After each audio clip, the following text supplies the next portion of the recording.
네, 안녕하세요. 코인킹 곽두팔입니다. 지금 이틀 동안 비트만 15% 이상 반등이 나와줬습니다. 블랙록, 피델리티 등의 비트코인 현물 ETF 신청, EDXM 거래소 거래 개시 등 여러가지 호재성 이슈들로 인해 지금과 같은 반등이 나오지 않았나 싶어요.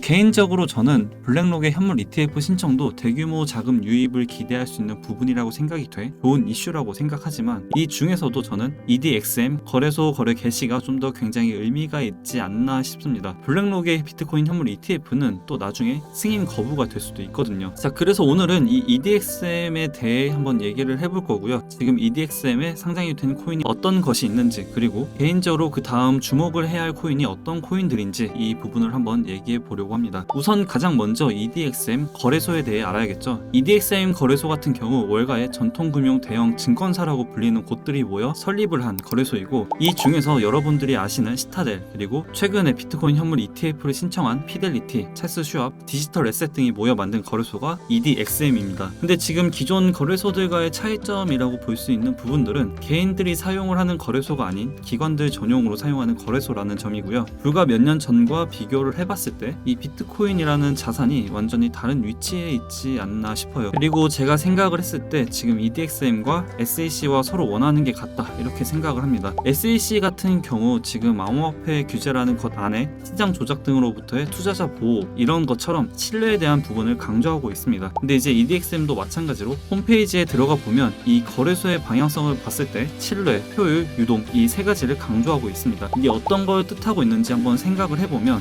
애초에 이 EDXM이라는 거래소를 만든 곳도 전통금융 대형 증권사에서 만들었고, 이미 MEMX라는 증권 거래소를 만들어 운영을 하고 있습니다. 그렇기 때문에 SEC에 대한 이해관계가 다른 암호화폐 거래소들보다 굉장히 높을 수밖에 없고, SEC 입장에서도 이런 EDXM이 이뻐 보일 수밖에 없지 않나, 이렇게 생각을 합니다. 특히 저는 이 부분이 가장 인상이 깊었는데, EDXM에서 리플은 상장시키지 않는다고 공식 확인을 했습니다. 기사 내용을 보면 EDXM 관계자는 디지털 에셋과 몇 차례 나눈 EDXM은 XRP를 상장하지 않을 것이라고 밝혔다고 합니다. 지금 상황에선 아무래도 SEC와의 소송으로 인해 증권성 논란을 겪고 있기 때문에 이런 결정을 내리지 않나 싶고, 또 이게 좀 다르게 해석을 해보면 SEC가 싫어하는 건 우리는 하지 않겠다, 이렇게 볼 수가 있지 않나 싶어요. 왜냐하면 거래소들 입장에서 리플은 거의 보장이 된 수수료, 즉 수입입니다. 송금 플랫폼 관련 코인들이 아무리 많이 생겨났다 해도 아직까진 전 세계 사람들이 리플을 주로 사용한다고 보고, 이건 이제 거래소 거래 대금을 보면 알 수가 있습니다. 시장의 유동성이 말라도 항상 리플은 전체 거래 대금 중에서 상위권에 속해 있습니다. 그런 보장이 된 수익을 포기하고 상장하지 않겠다라는 것은 지금 당장의 돈보다 SEC와의 관계를 깨지 않고 유지하고 싶다, 이렇게 볼 수가 있겠죠. 그리고 지금 EDXM에 상장이 된 코인들만 봐도 그 의도 자체를 파악할 수 있지 않나 싶습니다. EDXM에 상장이 된 코인들은 비트코인, 이더리움, 라이트코인, 비트코인 캐시, 이 네 가지가 현재 거래가 되는 상품이고, 모두 다 POW, 작업 증명 방식, 즉 채굴형 코인들입니다. 이더리움은 이제 업그레이드를 하면서 전환이 됐긴 했지만 아직까진 SEC에선 크게 건드리지 않고 있죠.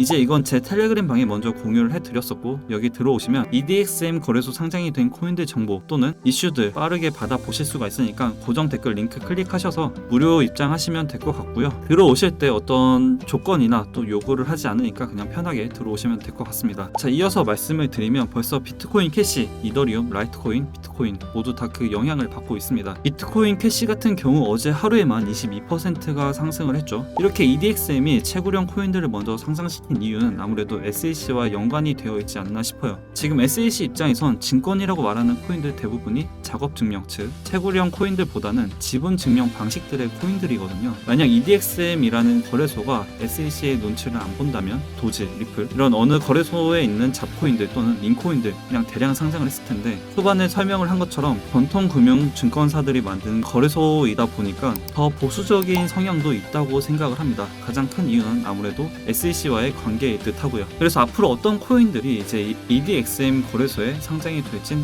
정말 아무도 모르지만, 이 중에서도 이제 좀 더 확률을 따져 봤을 때 지분 증명 방식인 코인들 코인들보다는 채굴형 코인들의 가능성이 더 높지 않을까 싶습니다. 이제 화면에 보고 계신 코인들은 채굴형 코인들의 목록인데 제가 생각을 했을 때 여기서 만약 추가로 거래 지원이 된다고 한다면 이더리움 클래식 또는 도지코인 이 정도가 되지 않을까 싶네요. 이 외에도 많은 채굴형 코인들이 있겠지만 그래도 이 EDXM 거래소 특성상 시총이 낮은 잡코인들을 상장하진 않을 것 같고, 좀 대중적이고 또 시총이 높아 어느 정도 신뢰가 있는 채굴형 코인들이 아무래도 좀 더 가능성이 있지 않을까 싶습니다. 그래서 이런 코인들 좀 눈여겨보고 계시면 좋을 것 같네요. 최근 비트의 움직임이 너무나 좋습니다. 아무래도 하락보단 상승이 더 기분이 좋죠. 그래도 지금 비트 일봉상 RSI 지표가 과매수 구간이기 때문에 기존보다 좀 공격적으로 매매를 하시는 것보다는 비중을 좀 줄여 보수적으로 접근하시는 걸 추천드리고, 지금 같은 호재성 이슈들이 좀 더 지속이 돼서 여러분들 모두 기분 좋은 수익까지 가져가셨으면 좋겠습니다. 이제 제가 준비한 내용은 여기까지이고요. 정보나 아니면 이슈 같은 것들 빠르게 보고 싶으신 분들은 고정 댓글에 있는 링크 무료로 입장하시면 정말 빠르게 다 받아보실 수가 있으니까 들어오셔서 많은 정보들 다 가져가셨으면 좋겠습니다. 당연히 100% 무료고요. 어떤 입장 조건이나 가입 조건 요구하지 않으니까 고정 댓글 링크 클릭하셔서 편하게 들어오시면 될 것 같습니다. 오늘 영상 도움이 되셨다면 구독, 좋아요, 댓글 한 번씩 부탁드릴게요.